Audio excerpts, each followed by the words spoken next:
Cette question, elle me perturbe parce que moi, mon papa était peintre. Il a jamais arrêté de créer, de dessiner, de fabriquer. Moi, tout ce qu'il m'a répété, et c'est drôle, Arbeit. Donc, alors qu'il était vraiment pas du tout allemand. Bienvenue dans Le Son de la Scène, un podcast des théâtres par Mélanie Masson. Pourquoi devient-on artiste ? Quelle motivation pousse des comédiens, comédiennes, musiciens, musiciennes, auteurs, autrices, metteurs en scène, disons ces êtres hors du commun, à monter sur scène et à partager des émotions avec vous, le public ? Pendant un peu moins d'une heure, en lien avec le Grand Théâtre de Provence, le Jeu de Paume, le Gymnase ou les Bernardines, dirigé par Dominique Bluzet, un artiste se livre tout simplement à ce micro. Vous entendrez des voix parler de danse, de musique, de théâtre, de cirque, d'humour, mais aussi d'enfance, de travail, de combat, de désir, de joie souvent et de doute aussi. Le son de la scène, une série de podcasts imaginés par les théâtres. En voilà une bien belle affiche pour débuter cette nouvelle saison du Son de la Scène. Jonathan Capdevielle et Camille Cotin, tous deux réunis sur le spectacle Le Rendez-vous, en ce moment au Théâtre du Jeu de Paume à Aix-en-Provence, où nous nous trouvons aujourd'hui sur scène. Dans ce monologue déjanté, adapté du roman de Katharina Volkmer et mis en scène par Jonathan, Camille incarne un personnage en quête de liberté, une guerrière des temps modernes, et ça lui va à merveille. Une jeune Allemande en passe de devenir un juif circoncis, c'est ça l'histoire, mais pas que, qui raconte à son gynécologue ses névroses et ses désirs, pas toujours politiquement corrects, et ça aussi, ça fait du bien. Ce qui rapproche nos deux invités, c'est probablement la diversité, en tout cas c'est ce qui me vient à l'esprit. Ce sont des touche-à-tout qui ne s'interdisent pas grand-chose. Théâtre, mise en scène, jeux, cinéma, musique aussi, ici ou ailleurs. Ils n'ont en tête aucune barrière qui pourrait les empêcher d'expérimenter. Là aussi, au fond, on parle de liberté. Elle a été prof d'anglais, il a été ventriloque. Aujourd'hui, c'est en tant que comédienne et metteur en scène qu'ils ont accepté notre invitation dans ce podcast qui se poursuit avec les théâtres, et c'est une joie. Bonjour à vous deux. Bonjour. Bonjour. Merci beaucoup d'avoir accepté cette invitation. On est sur la scène de ce rendez-vous que vous nous proposez ici au Jeu de Paume à Aix-en-Provence. C'est vrai qu'on aime bien amener nos invités au cœur, j'allais dire, des planches. Qu'est-ce que ça vous fait d'être là, tous les deux ? Voilà, pour un échange radiophonique, sonore, ici juste à côté du décor. Camille, ça doit être étrange un peu. Moi, j'ai peur qu'on marche sur le rideau. Vous m'avez fait la remarque. Ouais. Je ne sorte pas qu'on. Non, moi, j'adore ce décor, et puis c'est émouvant de le voir tranquille. Vous pourriez le décrire d'ailleurs, ce décor, alors quand vous dites tranquille, mais parce que je ne veux pas du tout le décrire. Non, parce que je veux pas. Je veux la surprise. Moi, je suis un peu folle avec ça. Comment on pourrait et carrément, je voulais même pas de photos. Parce que Jonathan me dit, bon, on va choisir les photos. Et je dis, mais je veux pas. Non, parce que c'est très simple, et en même temps, c'est vraiment mon partenaire, et voilà. Donc, je sais pas. Mais si on devait décrire sans décrire, vas-y. C'est pas une tâche facile pour vous, Jonathan. Je dirais que c'est une sorte de vortex sécurisant pour l'actrice qu'est Camille, et c'est son compagnon de route qui respire par alternance avec elle, qui l'accompagne et qui la transforme tout du long. Voilà, c'est son partenaire de jeu.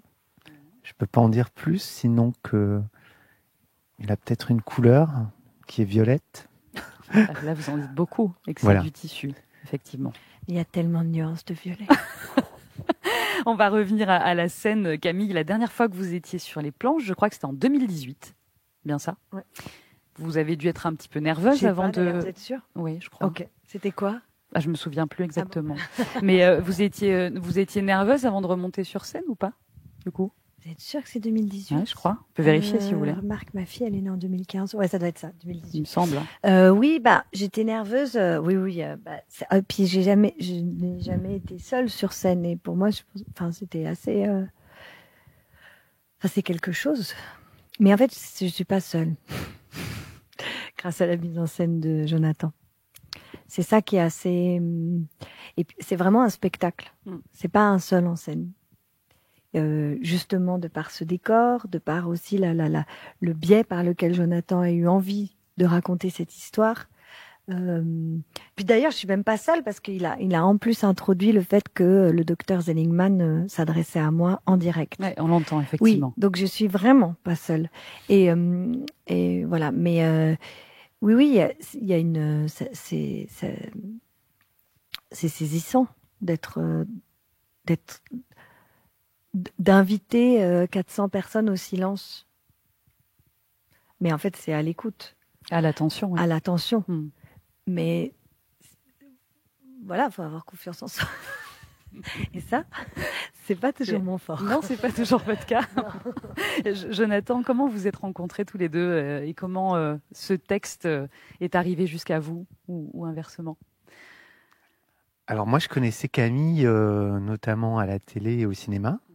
Et déjà, je trouvais qu'elle était dans le paysage du cinéma français une personnalité plus que intéressante dans ses propositions. C'est quoi du coup plus qu'intéressante? Je dirais qu'elle elle ose quoi. Camille, c'est une actrice qui ose faire les choses, qui ose aussi être grinçante s'il faut l'être, et qui défend aussi des causes multiples, même à travers les choix qu'elle fait dans le cinéma et là aussi dans le théâtre.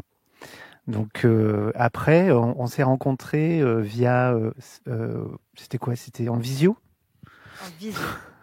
C'était en visio. Elle était en tournage à Londres et on m'avait fait passer le texte. Moi, j'étais au Mexique pour un film expérimental. C'est très chic, hein. Franchement, on a des vies de fou. On dirait que Non, c'est plus Ouais, calme non. que ça. ouais, finalement, bon. Mais bon, t'es au milieu des Mexicains pendant la fête des morts là pour un tournage d'un film expérimental et fictionnel, mais expérimental quand même. Et puis je suis rentré à Paris et vers le mois de décembre, après avoir lu ce texte et la densité de ce texte qui m'apparaissait en tout cas assez excitant à la lecture, hein, et de me projeter sur ce texte au théâtre était un peu plus compliqué du coup. Mais en ayant Camille à un moment donné en visio, on en a parlé, et déjà on a commencé à se décider par rapport à ce qu'on fantasmait sur le texte de Katharina. On avait déjà les premières pistes de l'adaptation, en tout cas, des thématiques qui nous touchaient dans ces 200 pages. On en a extrait l'essence finalement, voilà. Et puis après, voilà, c'était une succession de lectures, de relectures, de montages, de vivre avec ce texte, de le garder en tête en permanence et de se retrouver pour le remanier autrement, pour trouver les bonnes directions, les choses qui pouvaient en faire vraiment un texte de théâtre. Voilà. Qu'est-ce qui vous a plu, Camille, dans ce texte? Au fond, c'est le personnage, c'est la confusion des genres, c'est la quête de liberté, c'est cette folie un peu, cette folie douce aussi que propose votre personnage sur scène. Est-ce que c'est un peu de tout ça? C'est l'histoire aussi, on va y revenir, parce qu'on parle quand même aussi de l'Allemagne nazie, hein, et de la question génocidaire. Est-ce que c'est ce mélange-là qui vous a touché? Oui, exactement. J'ai aimé sa langue, j'ai aimé la plume de Katharina. J'étais très sensible à la façon dont elle manie l'humour pour dire les choses, en fait, et pour créer cette petite distance qui permet de les recevoir. Et ensuite, je trouve qu'elle est très intelligente, qu'il y a énormément de finesse dans sa façon d'aborder les choses. Et j'aime la façon dont elle s'empare des tabous de manière très frontale. Je trouve ça salutaire. Très salutaire. Lesquels, par exemple? Le tabou de la culpabilité allemande après l'Holocauste. Le fait de commencer en disant, voilà, les premières phrases, c'est « j'avais que j'étais Hitler ». Et ensuite de commencer à raconter, à divaguer, à se foutre de la gueule du psy en disant mais en fait je fantasme grave. Enfin, ça peut dérouter, mais c'est aussi une façon d'entrer dans enfin de faire face à, comme elle dit, à des elle dit, je crois qu'il n'existe rien de plus rebutant qu'une perversion qu'on ne partage pas. Elle attaque ça de manière presque ça pourrait être choquant, et finalement, c'est une façon de s'emparer de la chose. Comment dire? Elle fonce dans ses méandres, et même jusqu'à hier, on se posait la question de cette fin où elle finit, parce que il y a une trajectoire dans le roman où au début elle perd un peu, elle nous perd parce qu'elle part dans plein de directions différentes et on comprend pas très bien et elle est pas très attachante parce que, enfin c'est pas qu'elle est pas attachante, mais elle est tellement. Au départ, non, pas vraiment, non. Oui. Oui, enfin, en tout cas, au bout de quelques phrases, elle dit que vraiment écouter la conversation des autres, ça lui déclenche des hémorragies internes et qu'elle prie vraiment pour que tous ces abrutis se fassent chier dessus par les pigeons. Donc elle a un rapport au monde quand même qui est un peu compliqué. On pourrait croire que c'est parce qu'elle n'aime pas l'humanité, alors qu'au contraire, plus on avance et plus on voit une humaniste incroyable en fait. Enfin, en tout cas, une amoureuse de l'humain, de la sensibilité, de l'art, de la liberté. Et ce contraste-là, il est déstabilisant et en même temps, il est hyper excitant. Jusqu'à voilà et le trajet, et ça m'était pas autant apparu en lisant le livre, mais ça m'a vraiment sauté aux yeux en faisant l'adaptation avec Jonathan. Plus on avance et plus on va vers quelque chose d'intime et d'essentiel et de pur, et qui est en fait ce qu'elle recherche. Et quand elle parle aussi et maintenant transformons ce corps en autre chose, il va y avoir un trajet du personnage qui va se délester de tous ces oripeaux, de toutes ces peaux, pour aller au plus près de l'âme. Et même si elle dit, je suis désolée, mais en fait, c'est une connerie, on peut pas aimer une âme indépendamment du reste, et il faut un corps. Mais elle va chercher son corps. Elle dit, je veux avoir une emprise, moi, sur ce corps. Enfin, je veux avoir une prise, en tout cas, et qu'il m'appartient, et que je sois libre d'en faire quoi que ce que je veux. Et après, j'arrête de parler. Mais le corps des femmes, c'est quand même un sujet, un vaste sujet, et quelle liberté elles ont par rapport à leur corps. Et toute cette transmission. Voilà, il y a le sujet de la transmission, il y a le sujet de la liberté intellectuelle et de la liberté par rapport au corps. Et il y a aussi toute une dimension féministe, moi, qui résonne profondément chez moi. Justement, il y a Jonathan, je pensais à ce que disait Camille à l'instant, ce moment où on vous voit donc déguisée en petite fille qui porte une robe de princesse et un diadème. Il y a cette question là aussi de l'obligation sociale à être une fille, ou l'image d'une fille qu'on veut bien nous donner, hein, ce qu'elle refuse complètement d'ailleurs. Et puis elle parle aussi un moment d'amour, elle parle de famille, donc c'est là que ça donne aussi un peu de légèreté dans son propos qui est parfois complètement déjantée, effectivement. Et là, on a l'impression de la recevoir, de la comprendre comme une amie qui nous parle, en fait, de ses difficultés. Ouais, bien sûr, parce que de toute façon, dès qu'on touche à l'enfance, chacun a un enfant en soi, quoi qu'il arrive, une famille aussi. On a grandi dans un cadre familial et dans une société. Donc, toute cette question-là, elle la met toujours, je trouve, à chaque moment. Elle met ça sur la table, hein, vraiment. C'est des questions qui sont récurrentes, quoi. Et c'est une parole de femme aussi. Et ça, je trouve important que ce soit ça aussi, le spectacle. Une parole de femme, quoi. Qu'on ait choisi ça par rapport à tous ces sujets. La famille en est un, mais je dirais que c'est une quête aussi. C'est une quête. Elle recherche l'endroit où elle pourrait d'un coup se sentir bien dans ce monde-là, sans que ce monde-là l'oblige à être quelqu'un d'autre. Et c'est souvent ce qui se passe quand on est... D'ailleurs, là, on avait une phrase qu'on a un petit peu transformée dans l'adaptation, mais aujourd'hui, on invite les enfants à s'émanciper de ce que le monde essaie de leur imposer. Voilà. Et je pense que ce spectacle, il raconte ça aussi. Oui, absolument. C'est là, oui, c'est vrai, c'est là aussi que Camille, vous parliez d'une parole féministe. Effectivement, ça résonne dans ce spectacle-là, le rendez-vous. D'ailleurs, vous affichez clairement votre engagement contre l'homophobie aussi. C'est une urgence aujourd'hui. Ça reste important, une nécessité dans vos choix, que ce soit au théâtre. D'ailleurs, Jonathan l'a dit, ou au cinéma. Oui, forcément, on a envie d'aller vers des récits qui nous semblent. Enfin oui, moi ça me semble très important, et puis surtout c'est après voilà, je me questionne aussi sur des choix qui peuvent être politique, je m'entends, hein, je suis quand même pas, enfin oui, je suis pas non plus hyper calée, et il y a plein de sujets qui me touchent mais que je maîtrise pas du tout. Voilà, et je pense que c'est aussi important de rester dans une démarche artistique, de vibrer aussi en tant qu'interprète. Mais c'est évident qu'être le vecteur de quelque chose qui nous tient à cœur, ça transporte, quoi. Parce qu'on s'inscrit, ça donne une dimension aussi, une autre dimension au projet qu'on porte. Et, une profondeur aussi, peut-être. Oui, puis on est de passage, hein, ça va aller très vite. Donc bon, on a conscience que c'est pas... La tâche est complexe, hein, et l'ampleur du travail assez titanesque. Et voilà, on sauve pas des vies en faisant ce qu'on fait. Hein. C'est vrai, on peut se dire, mais moi je suis là avec ma petite pièce de théâtre pendant que le monde brûle. Bon. Ça vous a pas empêché de vous engager pour SOS Méditerranée, par exemple? C'est vrai. Enfin, non, voilà. mais c'est si petit comme engagement par rapport à ce que font les gens sur le terrain. Il faut quand même, enfin voilà, c'est important de le savoir. Mais néanmoins, et puis le théâtre, ça me touche aussi dans sa forme de regroupement, enfin de collectif, de s'unir, mais même le cinéma, les salles de cinéma, de créer un groupe d'individus qui ne se connaissent pas et qui vont partager quelque chose, des émotions ensemble, qui sont prêts justement à écouter simplement, à aller vers l'inconnu. Enfin voilà, tout ça, c'est important dans une société.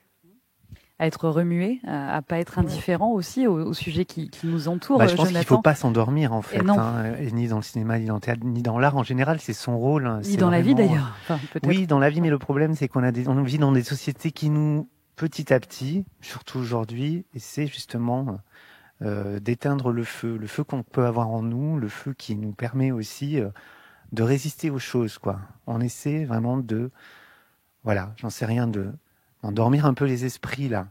On se fait avoir à plein d'endroits, voilà.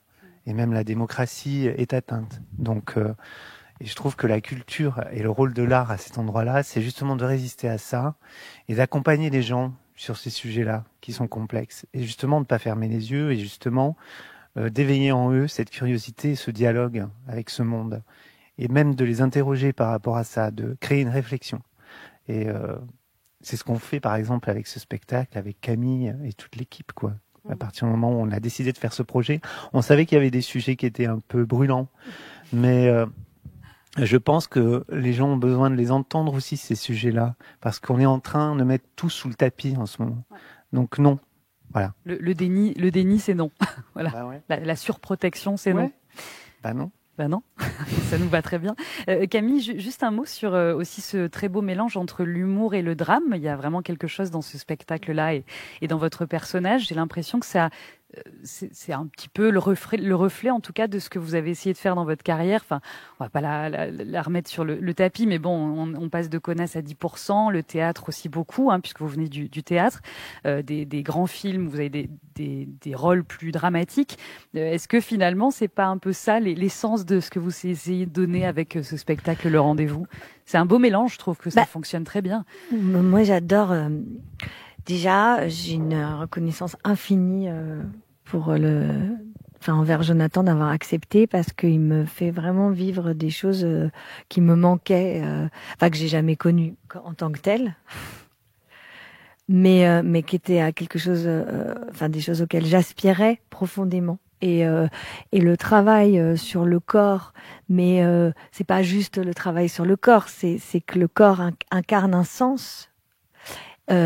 Pour moi, c'est une porte qui s'ouvre. C'est vraiment quelque chose qui fait que je veux pas vous dire que c'est facile, hein, mais néanmoins, ça me passionne, je me sens vivante. Et je pense que le cinéma, jusqu'à présent, je pense pas que le cinéma n'aborde pas cette question sous ce prisme-là, ce travail sous ce prisme. Néanmoins, moi, dans ce que j'ai pu faire jusqu'à présent, ça ne m'était pas donné. Et là, on vient de commencer, on est juste à la 3e et c'est un long voyage qui s'engage. Mais vraiment, pendant les répétitions, ça m'a vraiment, même s'il y a eu des moments vertigineux où je me disais j'y arriverai jamais, et il faut tout arrêter. Ah non, on peut pas. Non, mais c'est vraiment, c'est une nouvelle dimension que Jonathan me propose d'explorer. Et en plus, c'est pas un hasard. C'est l'essence de son travail aussi. En plus, il a quelque chose de très punk. Et moi, je me voyais pas partir avec un metteur en scène, enfin, je sais pas, oui, bourgeois, ou, enfin, sans taper sur les bourgeois, on s'en fout. Puis moi, je suis une bourgeoise, donc ce serait vraiment ridicule. Mais non, mais j'avais envie ouais. Et puis il y a un clair-obscur chez Jonathan que je trouve hyper intéressant. Donc il y avait plein de choses dans son travail qui effectivement me laissaient penser, mais c'était un pari, on se connaît pas du tout. Je veux dire, il aurait pu se retrouver avec une folle. D'ailleurs, on se verra plus après. J'espère pas, mais non, mais donc ça a été, je veux dire, au-delà de l'ADN du livre, oui, effectivement, l'humour et la tragédie qui se côtoient, l'émotion, l'intime et une forme de provocation aussi, alors qu'il y a quelque chose de fragile. Ça, j'adore, effectivement. Mais il y a le livre et puis il y a ce que Jonathan en a fait,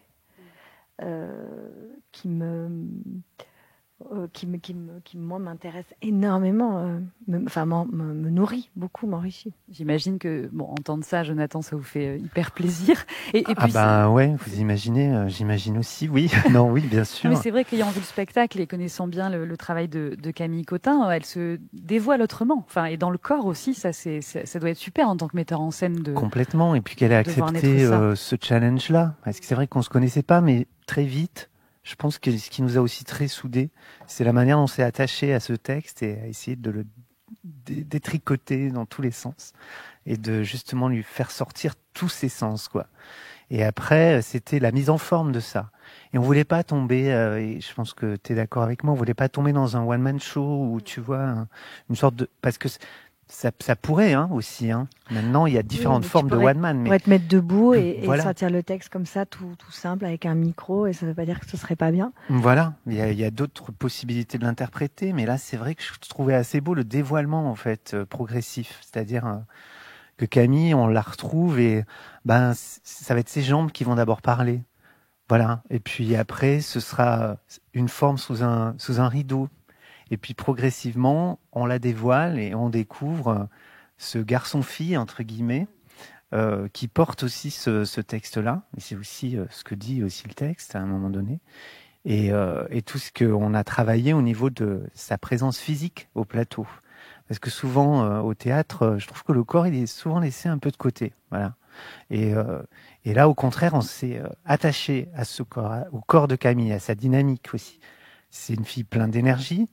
C'est presque un feu d'artifice à l'intérieur qui se contient par moments et qui pète dans toute sa variété à d'autres moments.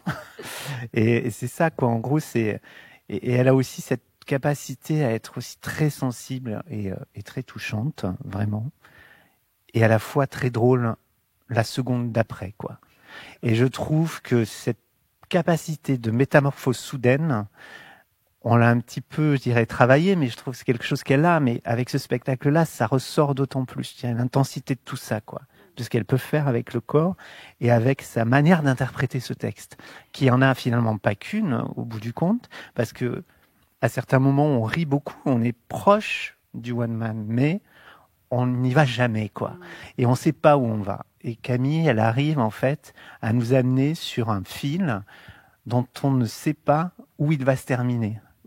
Qu'annoncera l'aboutissement, la conséquence, enfin les causes, enfin tout ça, ça se suit tout du long, on la suit dans cette je dirais, mutation progressive du personnage avec ce texte, quoi. Et ce qui montre aussi, enfin, ce qui résonne pour le public, c'est la complexité de l'identité. C'est qu'elle est tout le temps multiple, qu'on n'est jamais pareil, qu'on est tout le temps en mouvement. Et dans une société peut-être où on veut nous figer. Et Camille, vous le savez aussi, quand on est comédienne, on veut nous mettre parfois dans des cases. Et ça demande un effort corporel, intellectuel, sentimental, de dire non, ça, je veux pas de cette catégorie-là. Moi, j'ai envie de bouger, peut-être aussi. Oui, je pense pas que ce soit de l'ordre de les... Enfin, c'est pas de les... Si. Non, ça veut aussi dire prendre le risque d'aller vers des choses dont on ne sait pas si au final on sera à la hauteur ou on sera capable, sans parler de hauteur, mais en tout cas si on... Enfin... il peut y avoir, je sais pas, des choses qui nous touchent et néanmoins on n'est pas forcément taillé pour, on n'a pas l'expérience, mais je pense que c'est pas grave, on peut rester assez humble par rapport à tout ça et si c'est un choix de cœur, on y va et puis ce sera mieux la fois d'après. Voilà, c'est-à-dire que, enfin, moi, je savais pas du tout, et je le sais toujours pas d'ailleurs, mais c'est comment j'allais réagir, vivre en étant, j'ai des petits problèmes de confiance en moi par moments qui font que je peux me mettre à douter. On est un peu tous pareils, mais profondément, remettre les choses en question, voilà, là où c'est pas nécessaire. Et voilà, je savais pas du tout quel allait être le trajet. Non, mais tu vois, est-ce que j'allais être devant les gens en disant, c'est la merde, avoir envie de pleurer, quitter la salle. Enfin, je sais pas, quoi. C'est quand même, bon. Mais je me dis, ça peut pas être quelque chose qui nous empêche de faire les choses. C'est trop dommage. Après, on passe par des affres. Ça peut être douloureux. Mais, parce que je vais pas faire ce que je sais, enfin, voilà, j'aime beaucoup les comédies, j'adore ça, j'adore être dans un registre purement comique, mais bon, et puis ça veut rien dire, je veux dire une comédie j'ai que des mecs morts qui me viennent en tête, mais non, je sais, non, mais voilà, enfin, non, mais il y a des comédies qui sont, en plus c'est tellement différent, quoi. Donc voilà, oui, les étiquettes, en fait, ça veut rien dire, quoi. Euh, à chaque auteur sa dimension, quoi. Mais je trouve que ce qui est important aussi avec un texte comme ça, c'est d'avoir de la nuance en permanence. Et on a beaucoup travaillé aussi là-dessus, dans un dialogue commun sur comment on donne différentes couleurs, les couleurs de l'arc-en-ciel, comme ça peut se dire aussi dans ce texte. Et c'est vraiment de nuancer tout ça, quoi. Et ce qui fait que le texte, il prend toujours une autre dimension à l'écoute, la manière dont le public peut s'en emparer et comment ça peut le toucher aussi. Donc il y a ça, et puis il y a ce qu'elle fabrique, évidemment, comme je le disais, avec le corps, aussi parce que Marcella Santander, qui est la chorégraphe, nous a accompagnés aussi sur ça. Et je voulais vraiment aussi qu'il y ait quelqu'un qui maîtrise le corps. Parce que moi, je le maîtrise, mais je suis pas danseur. Bon, j'ai une conscience du corps qui est peut-être due à la formation que j'ai eue, puis la marionnette, où on s'attache beaucoup à l'anatomie des choses, à comment ça bouge une marionnette. Bon. Et voilà, mais là, avec Marcella, il y a eu vraiment un gros boulot de fait aussi, et dans lequel Camille s'est jetée aussi. Mais ce qui est drôle, c'est que je trouve finalement, en y pensant, que mon corps, là, c'est un peu ma marionnette aussi. Il y a un endroit où on sent, comme tu dis, je fais parler mes jambes, puis après je fais parler mes bras, et ça n'a pas forcément de lien direct avec ce qui est dit, même pas du tout.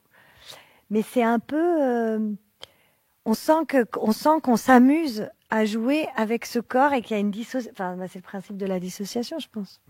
Ouais, une désynchronisation entre le corps, dissociation entre le corps et ce que fait la voix. Et c'est vrai que par moment, le corps précède la parole. C'est ça aussi. C'est-à-dire, il s'exprime avant que la pensée ait eu le temps de s'exprimer. Et inversement. Et on joue sur ces deux choses-là. Par exemple, au début, elle a une colère qui monte, qu'elle essaie de maîtriser. Puis d'un coup, ses jambes s'emballent malgré elle, quoi. Et ça la conduit inévitablement vers ça, quoi. Mais c'est ça qui est beau aussi, hein. Et après, Jonathan, il a imaginé ça. Donc, il m'a dit, voilà, moi, au début, on a parlé du texte et tout ça, de l'adaptation. Et puis, il m'a dit, bon, voilà, moi, j'imagine un grand rideau. Voilà, j'ai dévoilé le truc. Un grand rideau. De papier? Non. De papier. De papier de verre. Ah bon, t'es sûr? Et au début, je me suis dit, mais qu'est-ce qu'on va faire avec ce rideau? Non, et finalement, ça m'a, en fait, très vite, il m'a mis dans la position initiale qu'on ne dévoilera pas. Parce qu'il avait cette image de départ. Ça, c'était clair. Il m'a dit, voilà ton point de départ. Et en fait, quand on a commencé ensuite à improviser à partir de cette position, il y a un truc qui m'est apparu, mais qui ne m'avait pas formulé en tant que tel. Tout d'un coup, je me suis dit, ah, mais mon corps symbolise la pensée du personnage, qui, le personnage in situ dans le roman, est totalement immobile. Et à son esprit qui divague et qui part dans... Et puis après, mais je me suis dit, ah non, après, tu as un petit trajet, je me dis, ah puis tout d'un coup, je deviens des globules, des cellules. Je suis à l'intérieur du corps et en fait, c'est tout le mouvement de ce sang qui circule sans arrêt, de tout ce qui bouge en fait, de tous les frémissements des muscles anatomiques en fait. Et il a ouvert avec ce postulat de départ, avec cette projection.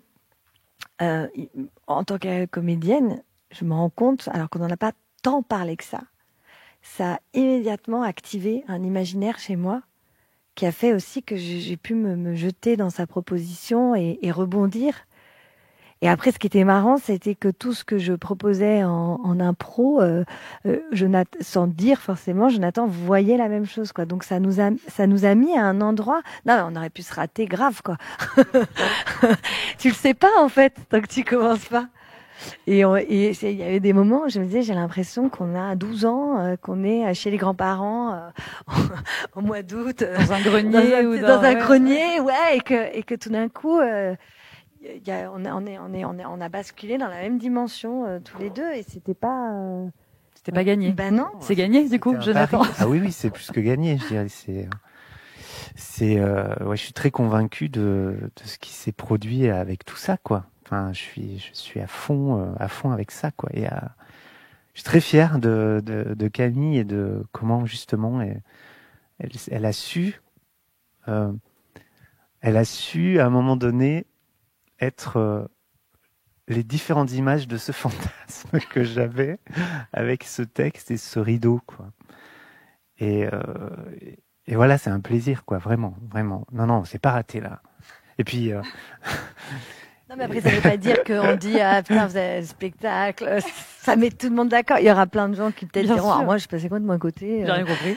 Non, mais voilà, c'est inhérent, c'est comme ça, hein. Mais en tout cas, nous, de l'intérieur, en tout cas, c'est parce que ça reste un univers. J'ai mon agent qui est venu et qui m'a dit mais c'est Alice au pays des merveilles. Enfin, lui, voilà ce que ça a activé chez lui comme projection, comme sensibilité, comme mémoire.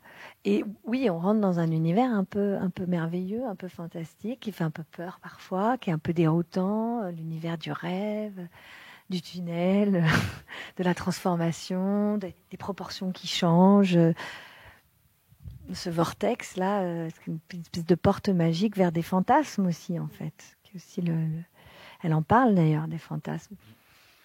Il nous reste quelques minutes. Il y a une question qu'on pose à tous nos invités. Et vous n'y échapperez pas. Dans le son de la scène, c'est la suivante. C'est qu'est-ce qu'un artiste pour vous? Pour terminer. Vous l'avez déjà un petit peu évoqué. On n'a pas arrêté pendant tout le truc. Ouais, mais si vous deviez me donner l'essence de la réponse. Jonathan Capdevielle. Je crois qu'un artiste, c'est quelqu'un qui est alerte à ce qui se passe autour de lui en permanence, quoi. Et qu'il doit se nourrir de bonnes choses et de mauvaises choses, hein, de tout ce qui contient voilà, notre environnement, notre société. Et au mieux, il doit tenter d'éclairer le public et aussi de ne pas faire de compromis sur ce qu'il crée, quoi, sur son œuvre. Ne jamais céder à une pression ou à une mouvance et d'être droit dans ses bottes, dans ce qu'il pense et voilà. Et puis je pense que non, c'est bien. Ouais, c'est bien. Ça nous va. Camille Cotin. C'est dur de passer après. Je vais dire la même. Bon. Non, cette question, elle me perturbe parce que moi, mon papa était peintre. Il a jamais arrêté de créer, de dessiner, de fabriquer. Moi, tout ce qu'il m'a répété, et c'est drôle, Arbeit, qui était vraiment pas du tout allemand. Donc, il n'avait foi que dans le travail. Il a jamais vécu de son art. Ça le rendait extrêmement malheureux, je pense. Néanmoins, il ne s'est jamais arrêté. Il créait dans son atelier. Il y avait des œuvres partout. Donc, après, c'est un peu, là, on s'en fout, c'est la petite histoire. Ça veut rien dire, mais je pense que effectivement, il y a une dimension déjà, il y a un point de vue, un regard, une façon d'interpréter le monde avec une sensibilité, de pouvoir exprimer son point de vue en étant libre. Effectivement, de contraintes, d'attentes, de productivité, d'efficacité, de rendement. Je crois qu'il y a un endroit où on n'a pas le choix, j'imagine. Et un endroit de vérité aussi, d'être au plus près d'une forme de vérité. Il n'y a pas de travestissement à des fins de calcul. Pas de stratégie, donc. C'est pas forcément une stratégie, mais en tout cas, il y a un geste de départ qui est, oui, d'absolu. On reste là-dessus. Oui, sur moi je l'absolu. dis ça. Ouais. Il y a un geste absolu, d'absolu. Ok. On est ravis de vous avoir eu tous les deux, Camille Cotin, Jonathan Capdevielle. Merci. Je voulais qu'on termine en musique. J'allais vous proposer Wonderwall, mais parce qu'elle est dans le spectacle. Ah oui. Mais non, on va l'écouter. Parce qu'en général, on demande à nos invités de choisir une chanson aussi. Et celle-ci, pourquoi pas? Enfin, je sais pas. Ouais. Il y a un souvenir associé à cette chanson pour vous ou pas du tout? C'est Camille qui a pensé à Wonderwall pour une scène en particulier. Et c'est une musique qui est attachée à un personnage. Donc, quand on reparle de lui, elle revient sous une autre forme, on va dire. Mais...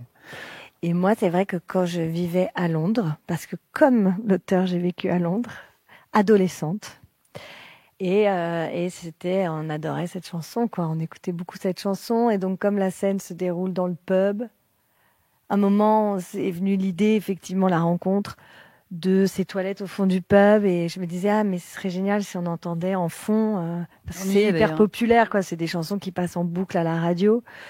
Et après, le génial créateur de son, Pierre Bocheron, a eu l'idée de cette porte qui s'ouvre et qui se ferme, donc qui crée aussi ce mouvement, ce va-et-vient, ces gens autour. Voilà, c'est toute la magie du théâtre de recréer des choses par le sensoriel. L'imaginaire encore, voilà. Ouais. Mais donc voilà l'histoire de Wonderwall. Et on n'a pas cité quand même ce bel objet scénique qui a été réalisé par Nadia Lauro aussi, et puis la lumière qui accompagne aussi tout ça. Qui fait respirer, qui fait vivre aussi. Yves Godin. Voilà, c'est dit. Je voulais pas en citer trop non plus. Pas trop dévoiler. Merci beaucoup, Jonathan, Camille, d'avoir été avec nous.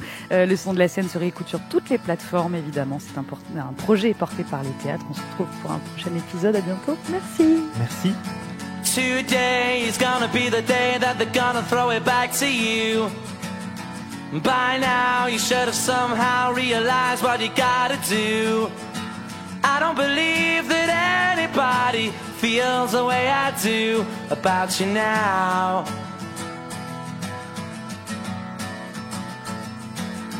Backbeat, the word is on the street that the fire in your heart is out. I'm sure you've heard it all before, but you never really had a doubt. I don't believe that anybody feels the way I do about you now.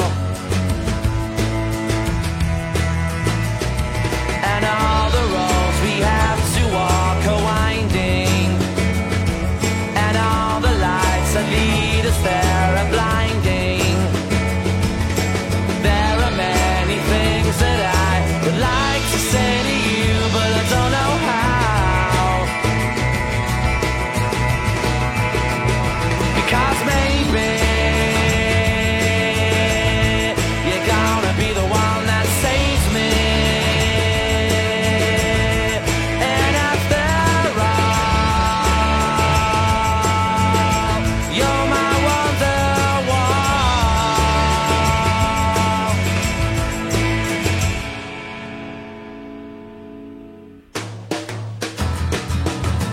Today was gonna be the day, but they'll never throw it back to you. By now you should have somehow realized what you're not to do. I don't believe that anybody feels the way I do about you now.